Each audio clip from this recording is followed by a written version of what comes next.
Okay, to some, what I'm about to say is going to sound harsh and cruel. But why is it that every time a cop or a deputy dies in the line of duty, they're honored as fallen heroes? I mean, every single time. Not one of them is like, yeah, you know what? Bob wasn't such a good guy.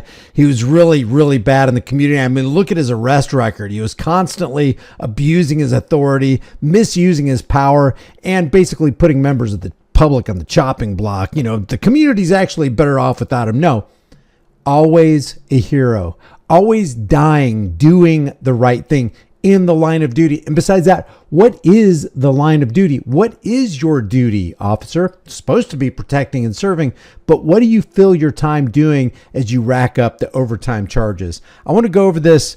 Fallen hero sergeant was corporal, posthumously promoted to sergeant after his death. This is the killing of Sergeant Elio Diaz, and I suspect that there are a lot of lies swirled up and mixed into this story. In the last hour, Charlotte County Sheriff Bill Promell explained how Sergeant Elio Diaz died trying to help his killer. And the sheriff did so by releasing body camera video and still pictures of what happened Sunday afternoon.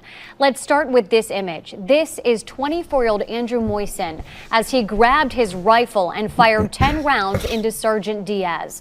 This came after a traffic stop at the Chevron gas station in Charlotte Harbor near Sunseeker Resort. Yep, that's all it was. It was just a traffic stop. You know, traffic stops are infringement stops. Traffic stops are unconstitutional, unrighteous, immoral stops. So if you wonder why the general public is getting sick of it and doing things like this guy just did, look no further than the actions of the police department. Wait till you hear why they pulled him over. They pulled him over because he didn't have the sergeant, now sergeant, the then corporal, Elio Diaz, pulled him over because he didn't have insurance on his vehicle, but he spent an hour trying to get him to get insurance coverage. Really? You believe in that story? Another thing you're not going to see in this story as we work our way through is you're not going to see Sergeant Elio Diaz's body cam footage of exactly how he was treating this guy right here to push him over the edge. Diaz pulled him over because Moisen didn't have insurance. This picture came after Diaz worked for more than an hour to get Moisen's insurance carrier to reinstate his coverage. Diaz didn't want to confiscate the truck because Moisen was homeless and he was living in that truck. Our sergeant was trying to work for over an hour to get this man covered through his insurance so he wouldn't have to tow. Dude, I don't want to tow your vehicle. Let's try to get it insured. You know how you don't tow somebody's vehicle? You just don't tow somebody's vehicle.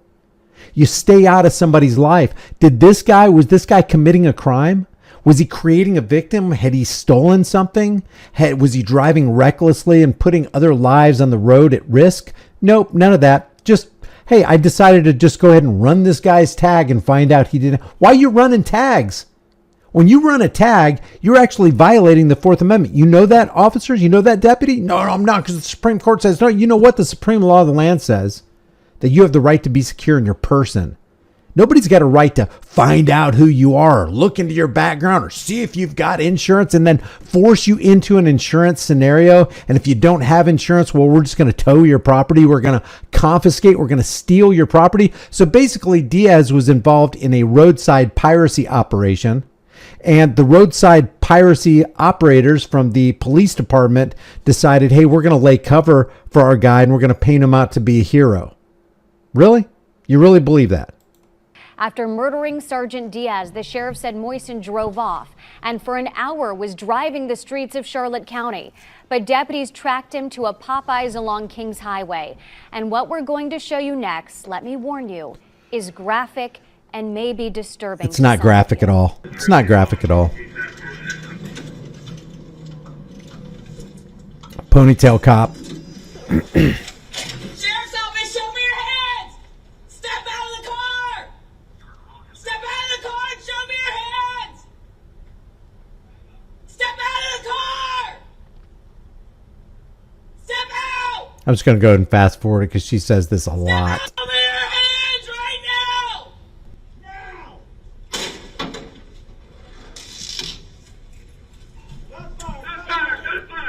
Now we're going to play for you Sheriff Premel's news conference. He explains in great detail what happened Sunday night, and he labels the deputy who shot and killed Moisen a hero. So it started on Sunday, just after 3 o'clock. Sergeant Elio Diaz was traveling northbound on the 41 bridge in Punta Gorda. He ran the tag of a white pickup truck, and the tag came back with an FR suspension on the driver. An FR suspension is known as a financial responsibility, which is also another words for there was no insurance on the vehicle. Wait a minute. I got a question, Sheriff. The journalist in the crowd should say, what caused then Corporal Diaz to run the plate in the first place? Why did Corporal Diaz find it necessary to make somebody insecure in their person and their property? Why did he do that? Why did he stop him? Why did he interrupt his day? Why did he begin harassing him? Where's the body cam? Where's the dash cam video? Because we want to see what Elio Diaz really did to this guy to set him off. Why won't you show us that? Release it. Which means they either didn't renew it or they never had insurance on the vehicle. The truck pulled into the gas station in the harbor. Elio pulled in behind him and initiated a traffic stop. An infringement stop. Let's just be real clear about that. That's what it is. Traffic law in the United States, in the minds of badged law enforcers, traffic law trumps your individual rights. Traffic law trumps the Constitution. In the minds of the cops, traffic law is the supreme law of the land. And let's get that straight. How many people die under traffic law? And by the way, that is deprivation of rights under the color of traffic law. Now, the encounter with the suspect in this case was cordial. Elio was actually out with him for over an hour. He found out and realized that this individual was homeless and he was living out of that truck. And Elio was working with him to try and contact the insurance company to try and get his insurance reinstated so we would not have to tow that truck and all the property that was in it, because you don't have to tow the truck. The moral agent, somebody who does what is right regardless of what he's told, will not steal somebody else's property. That's what we're talking about. When you're talking about tow the truck, this is euphemistic terminology to hide the fact that they wanted to steal somebody's private property in the name of traffic law. We've got to understand these terms. We've got to understand what's going on in America today, and we've got to stand against it. His entire life was in it. So Elio was in his car doing what he needed to do. And like I said, it was over an hour later. At that point, he got up out of his car and approached the shooter. He called out to him, at which time the individual reached into the truck, pulled out a rifle, and opened fire on him. And as Elio fell, he took a couple more steps forward and fired at him while he lay on the ground.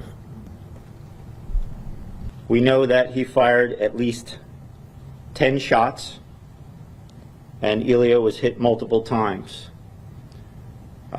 We won't have all the exact until we have all the forensics and the pathology report back. At that point, the shooter fled in his truck, and my investigators did an outstanding job with tracking his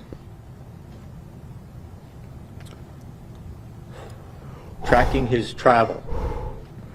So we can track a cop killer, but we can't immediately apprehend people who abduct women or children. Cold cases that have been cold cases for years. Cops can't use their resources and their manpower to bring other criminals to justice, but somehow if a cop does, we're going to deploy all the resources of the state to bring that guy to bear, to bring him in. During the time he stopped, he switched out his tag from the Florida tag that was on it to a Georgia tag. He also put on a ballistic vest. The ballistic vest had armor with level 3 steel plates in both the front, back, and sides. About an hour later, the vehicle was spotted at Popeyes as Corporal Nate Edwards was driving by Kings Highway. He immediately called for backup, and Deputy Andrea Short was the first one to respond. And both Nate and Andrea pulled up to the vehicle and immediately drew their weapons and ordered the driver to show his hands. The driver failed to do so, and at one point he made an overt movement, and Deputy Andrea Short fired a single round into the truck, striking the shooter. Well, to her credit, she didn't empty her magazine, right? As other units arrived, they were able... Unlike Hernandez, emptying his magazine in the back of his patrol car with a suspect that he has handcuffed in the back because an acorn dropped out of a tree. to safely approach the truck and enter it, and were able to remove him. When they opened up the truck, the rifle that was later determined to be used in the murder of Elio Diaz was lying in his lap within his hands. Now let's go to this news story right here. Paying tribute to a hero, the Venice Police Department is sharing this video of the motorcade that's escorting the body of Charlotte County Sergeant Elio Diaz. His body is being taken to a funeral home in Venice. We know that this death has affected our entire community, and we are learning that funeral arrangements have just been announced for Sergeant Diaz. On Friday, law enforcement and the public will honor his sacrifice. A memorial will be held at 10 a.m. at the Babcock Ranch Fieldhouse in Charlotte County. The public is welcomed to attend. It will also be live streamed on the Charlotte County Sheriff's Office social media pages. The procession to his final resting place at the Charlotte Memorial Gardens will follow. The burial will be private for family, members of the Sheriff's Office, and dignitaries. I got a question. How many people during the course of his career has Elio Diaz, how many lives has he ruined? How many reports has he lied on? How many people are sitting in prison right now because of the actions, directly because of the actions of Elio Diaz? And is the community safer having one less tyrant on the street? And you can see a salute happening as Charlotte County deputies escort their fallen comrade's body onto Interstate 75.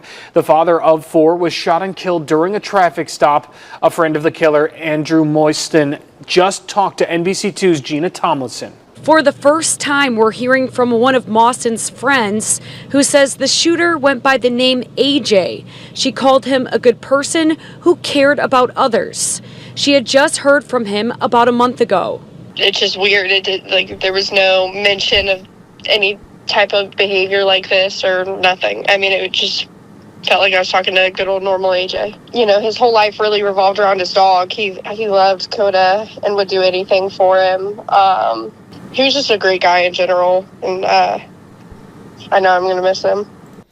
A great guy in general, cared about his dog, never heard anything out of his mouth or any actions that indicate he would do something like this. Maybe law enforcement pushes otherwise peaceful people to such an extreme, causes them to think that, hey, I'm at the end of my rope, I'm painted in a corner, I am so sick of this. There was one report that said that, I think it could be this report, I don't know if it's this report or not, but apparently he had a great disdain for police because of an experience that he had that revolved around his father, and sounds like he harbored that. I mean, could this be another case of cops earning the hate? CCSO says they found a bulletproof vest, tons of ammo, mushrooms, a crossbow, 2 gas masks, and several rifles in the truck. The sheriff mentioned Mostyn's mom said he resented law enforcement because of a past incident from his childhood involving his dad. CCSO says Mostyn's mom also mentioned he self-medicates and becomes manic. Sheriff Promell now So he had an experience in his past that left a bad taste in his mouth regarding law enforcement. Gosh, I think we keep hearing that quite a bit on this channel. As a matter of fact, I'm going to be going over this right here. There's kids involved in this next video right here where the boat patrol is harassing this dad with his family. Donnie Rapture released it. I was thinking about maybe doing a live stream on it, but it's going to mentally scar these kids for the rest of their lives, and maybe they will have a bad taste in their mouth because of the mistreatment and the injustice that comes down upon their dad for having done nothing wrong. So maybe there's a reason people have a serious hatred for law enforcement, local, state, federal, you name it.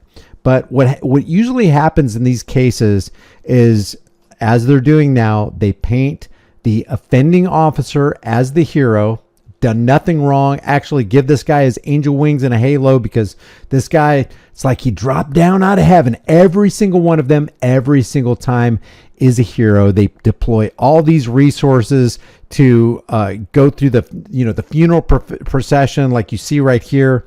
And they close down highways and streets, and they turn the traffic lights off, and it's this big show. But when one of their deputies kills one of us, like Sonia Massey, like Philando Castile, like Daniel Shaver, like James Boyd, like Kelly Thomas, like Johnny Wheatcroft, who ended up not dying, but the other people did.